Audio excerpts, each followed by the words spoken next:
আল্লাহ কবুল করে নাই। বিড়ালের অভিশাপে মানুষ ফকির হয়ে যায়, বিড়ালের অভিশাপে মানুষগুলো ধ্বংস হয়ে যায়, বিড়ালের অভিশাপে দুনিয়ার সংসারের মধ্যে অশান্তি লেগে যায়।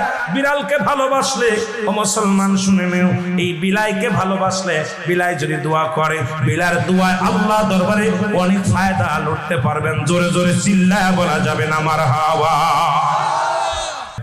এখানেও নবী বিড়ালকে ভালোবাসতেন। এখনো মক্কা মদিনায় অসংখ্য বিড়াল আছে যারা মদিনায় গেছেন হজ করতে। আমাদের সভাপতি সাহেবও গেছে।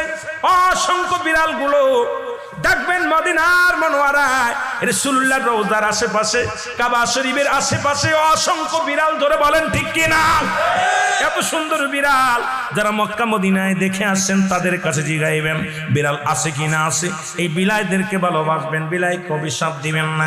একবার এক মহিলা অমুসলমান রাসূলুল্লাহর কদমের মধ্যে একজন বিড়ালকে বিষ পান